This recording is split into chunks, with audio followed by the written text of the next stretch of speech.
Bismillahirrahmanirrahim. Assalamualaikum warahmatullahi wabarakatuh.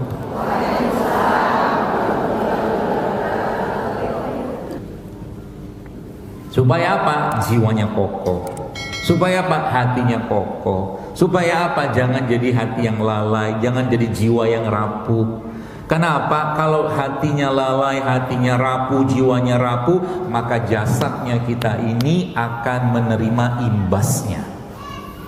Kata guru saya, ini contohnya, ketika orang kena stroke, ya stroke otak atau jantung, sumbatan gitu kan, kata beliau, sesungguhnya yang terjadi pertama kali yang banyak orang tidak sadari itu bukan stroke jasadnya, dia bilang.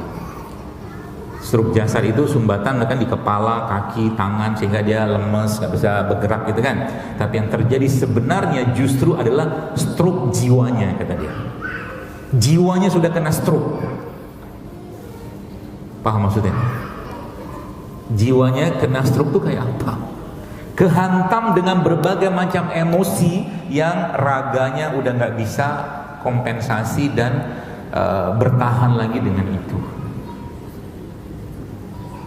Stroke jiwanya dulu. Ya, sama. Penyakit-penyakit kronik itu sebenarnya ada hantaman emosi, hantaman jiwa yang akhirnya raganya menderita karena tidak mampu lagi menahan serangan jiwa itu atau serangan emosi tadi itu. Itulah sekarang penyakit di mana-mana itu. Merasa tidak dihargai, merasa tidak dipedulikan, merasa kurang cinta, merasa, akhirnya terjadi apa? Jadi gini, saya jelaskan biar gampang dicerna.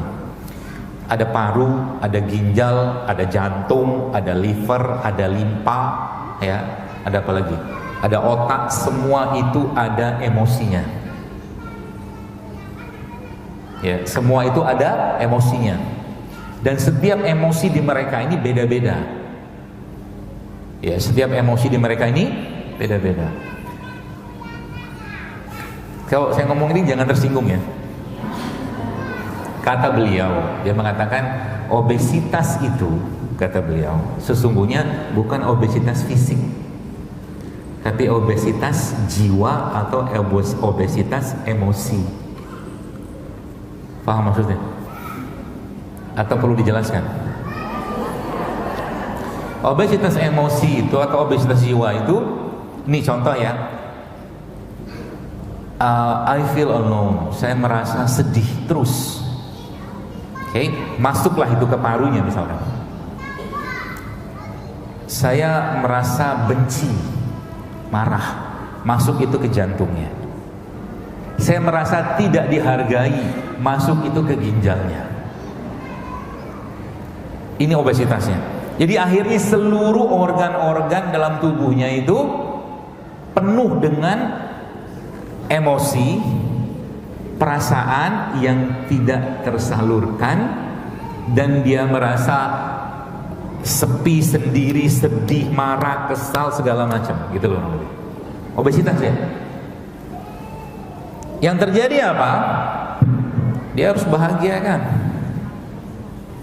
Dia harus bahagia. Salah satu cara bahagia itu apa? Ya makan.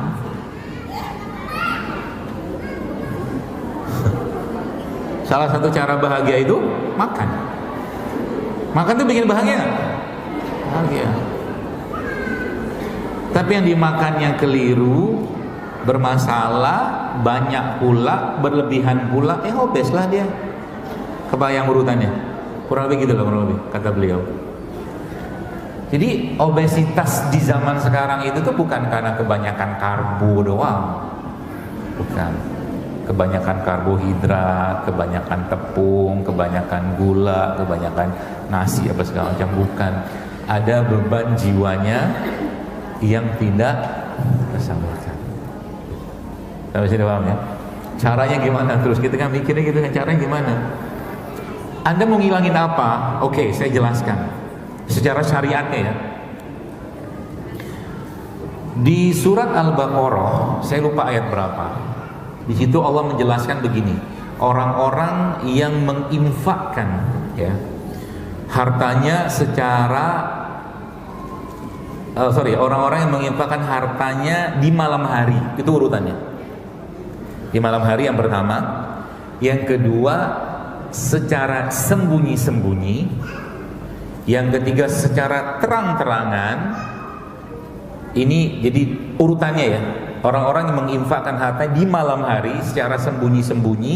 Yang pertama poinnya malam hari, yang kedua sembunyi, yang ketiga terang-terangan. Maka Allah di situ kalau nggak salah di juz 3 itu, kalau nanti coba lihat.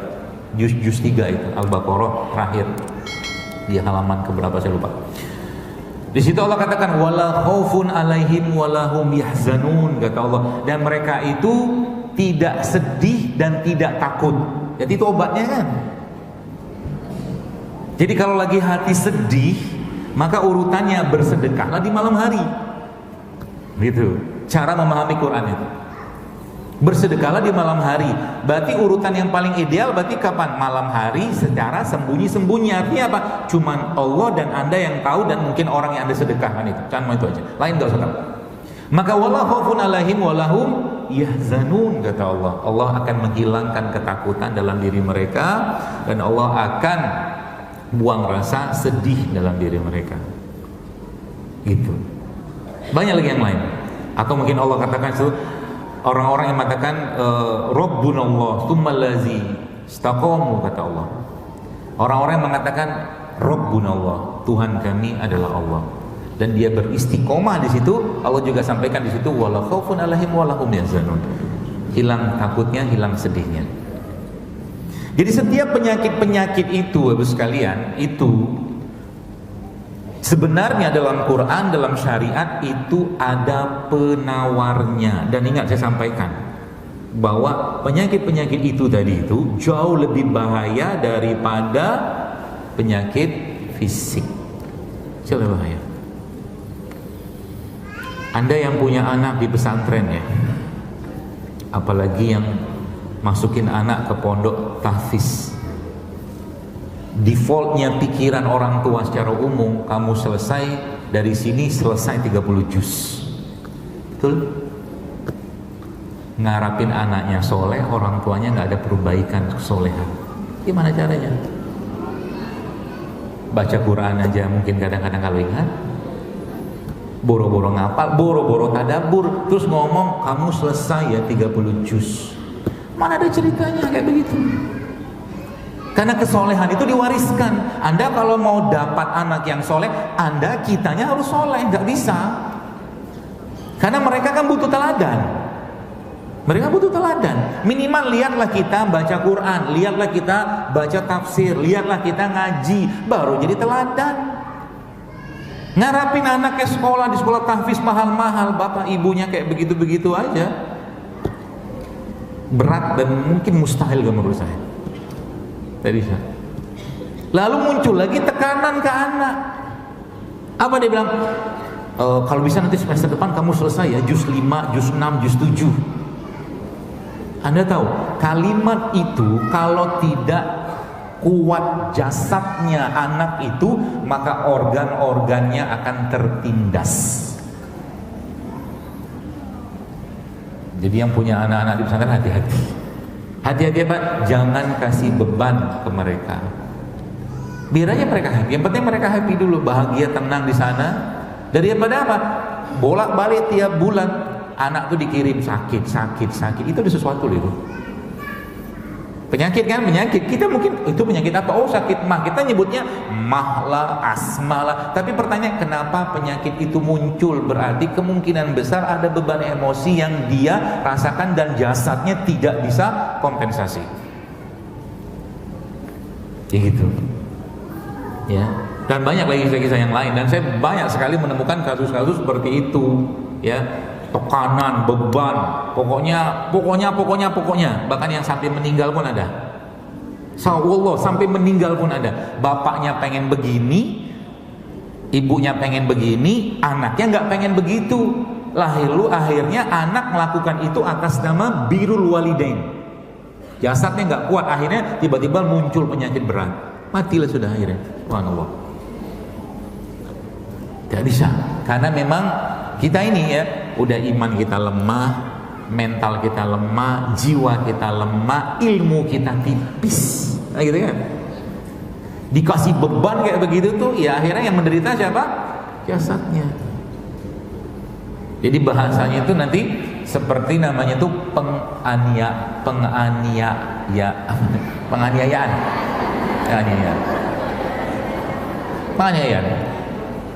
Suami menganiaya istri, istri menganiaya suami. Bukan pakai ini loh, fisik bukan, tapi kata. Itu jauh lebih dahsyat efeknya. Tadi ada barusan yang nanya ke saya, dokter, saya punya, dia tanya, ibu-ibu itu, saya punya suami saya tuh suka marah-marah begini-begini, akhirnya saya seperti depresi, asam lambung saya naik, macam-macam. Jawaban saya cuma satu, saya nggak jawab, dalam hati saya, siapa yang suruh kawin sama dia? Yang milih Anda kan, ibu itu kan. Dan sekarang maksudnya begini, itu kalimat, lalu kenapa Anda nikah sama dia? Maksudnya begini, supaya Anda paham. Di sini tuh bukan sifatnya kalimat saya ini sarkas, itu bukan. Kalau sudah kayak begitu, Anda yang pilih, Anda yang cinta, adanya kayak begitu ya sabar. Itu poinnya. Gitu. Supaya apa? Supaya nggak dikit-dikit ini diomongin, ya pilih sendiri kok. Itu. Makanya jangan disesalin. Sekarang suaminya begini, ya terimalah sejadi-jadinya, seadanya. Istrinya begini, terimalah seadanya. Nggak sesuai, kata Allah ada kurangnya, bersabar saja. Makanya para ulama zaman dulu, para salafus soleh itu, subhanallah, ada yang memang menikahi wanita yang memang bermasalah. Supaya apa? Supaya ngetes sabarnya dia. Coba kayak gitu. Supaya ngetes sabarnya, iya. Dan dia mau bersabar dengan itu, nah gitu poinnya. Ya, karena wanita ini kan anda ratingnya kanan, beloknya kiri. Anda naik motor gitu kan, nyalain sennya kan, sennya kanan, beloknya kiri. Itulah wanita, betul lah. Nah, ngakuin kan, tapi tidak apa-apa. Apakah itu aib, kekurangan? Oh, enggak. Nah, itu. Makanya ya mencari suami yang sabar itu susah. Kenapa? Suaminya juga nggak paham agama, nggak belajar agama, istrinya juga tipis-tipis kayak begitu, nggak tahu cara jadi bapak, nggak tahu cara jadi ayah, nggak tahu cara jadi ibu, nggak tahu cara jadi kakek, nggak tahu cara jadi nenek, karena nggak ada teladan. Tiap hari tuh kalau Anda lihat di KUA itu puluhan kasus perceraian tiap hari. Tanya aja. Sebabnya apa? Receh. Hal-hal yang receh aja. Kok bisa begitu? Lagi-lagi babnya apa? Karena iman, gitu loh. Dikit-dikit cerai. Makanya bab, kalau kita sedikit ngomong tentang itu, kenapa hak cerai itu yang punya itu suami? Kata seorang syekh, dia mengatakan ini, kalau seandainya hak cerai, hak talak itu diberikan kepada istri, maka mungkin 20 kali dia akan talak suami sehari. Kata syekh itu. Jangan baper ya. Kalau baper sakit bagi Anda. Jadi artinya apa? Kita ini Bapak sekalian punya apa? Punya penyakit hati masing-masing, punya penyakit jiwa masing-masing, sehingga zaman sekarang ini banyak orang yang jiwanya sakit. Bukan sakit jiwa ya, jiwanya sakit. Sakit jiwa beda. Banyak orang yang jiwanya sakit.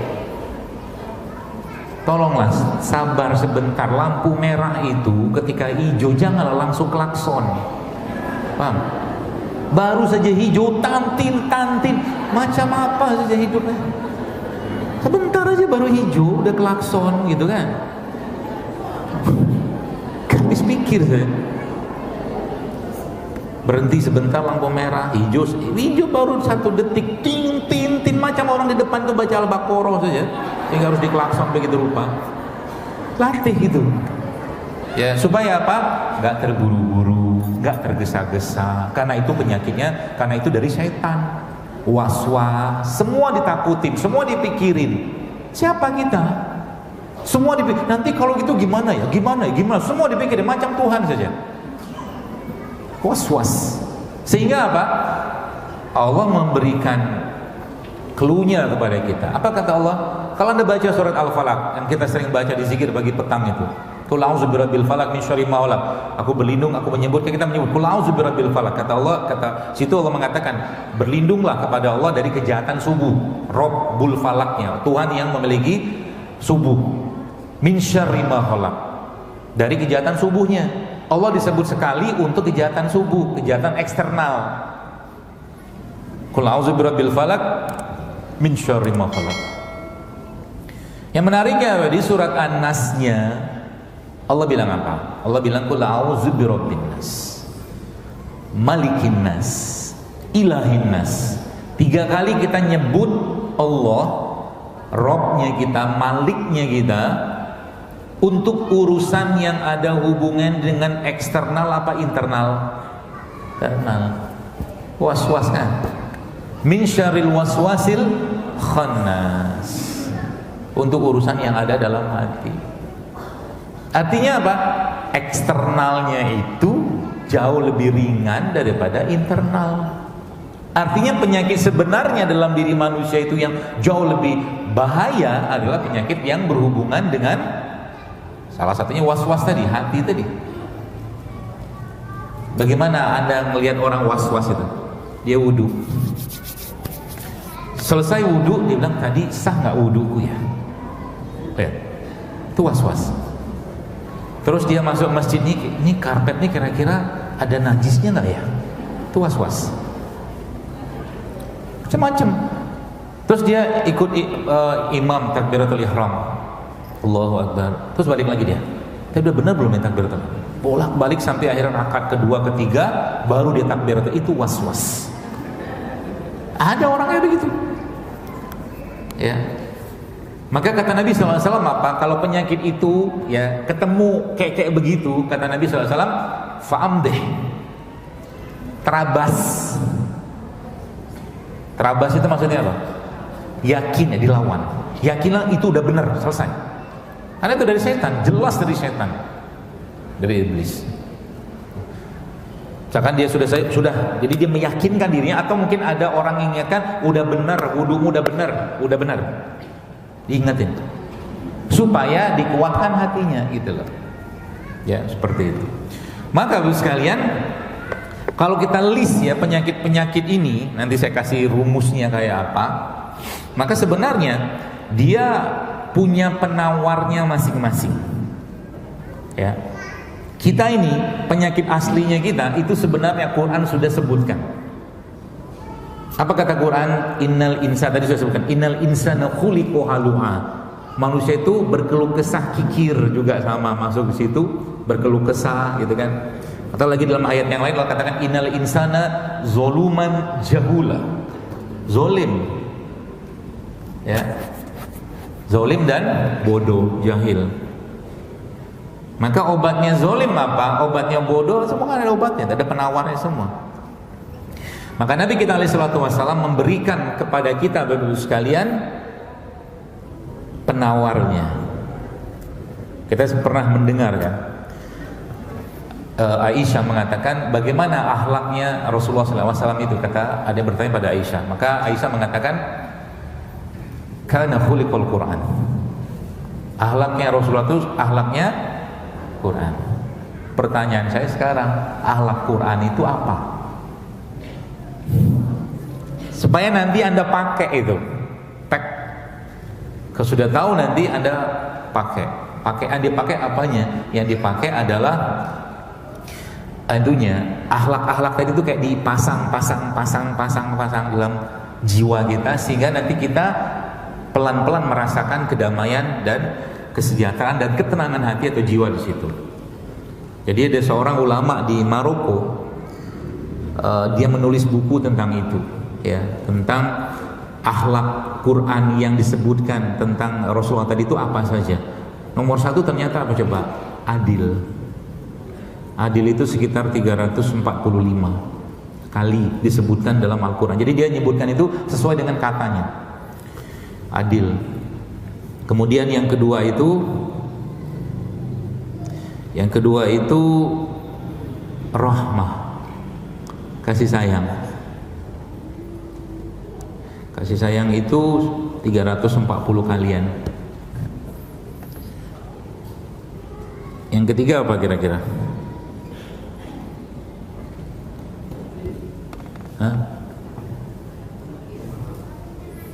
Oh, maaf, ada tapi nggak masuk nomor 3. Yang ketiga itu as-sidq, jujur. Banyak ini ada 22 akhlak ya. Nah itu yang nanti diinstal dalam diri kita ya, supaya apa, penyakit hati itu pelan-pelan hilang ya. Sombong juga ada nanti, tapi nggak terlalu banyak sombong itu. Makanya izhab ila fir'auna innahu tagha. Tagha itu melampaui batas kan. Maka ada bahasa kita mengenal istilah togut yang itu sebenarnya kata dasarnya togo tadi kalau setahu saya. Ceritanya Nabi Musa kan itu kan. Izhab ila fir'auna innahu togo. Kenapa Nabi Musa diperintahkan Allah untuk memperingatkan Fir'aun? Kenapa? Karena Fir'aun itu sudah keluar dari wilayah kehambaan ya kan? Dia masuk ke wilayah yang harusnya bukan wilayahnya dia, yaitu wilayah ketuhanan. Dengan dia mengatakan apa? Ana rabbukumul a'la. Aku di Tuhan. Itu sepanjang hidup saya belum pernah tahu ada manusia berani ngaku Tuhan kecuali Firaun. Ya. Saking luar biasanya sombongnya orang ini ya. Tapi itu tadi, kenapa Anda mulai tahu kenapa ada rahmah tadi itu ya. Beberapa hadis menyebutkan, hadis qudsi menyebutkan Allah itu punya 100 rahmat.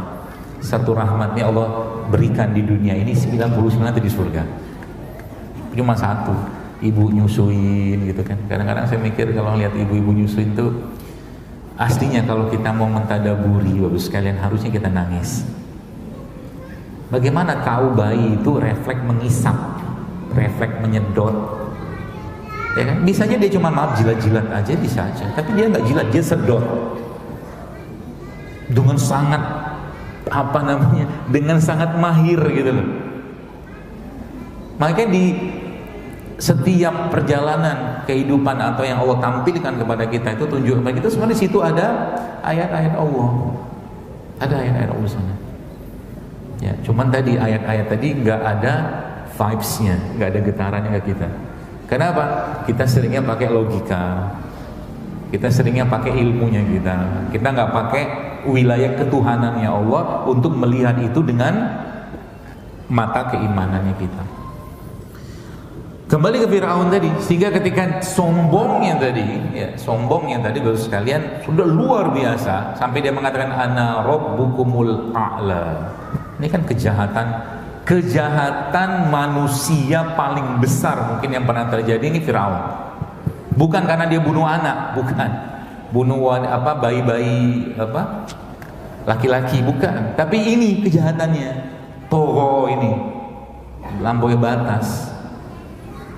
Sehingga waktu Firaun itu ditenggelamkan, jadi waktu mau ditenggelamkan Allah Subhanahu wa taala di Laut Merah itu, Allah bilang sama Jibril. Apa Allah bilang? Wahai Jibril, kata Allah, kalau kau seandainya mendengar Firaun itu ngomong dia beriman, dosanya Firaun udah kelewat batas kan?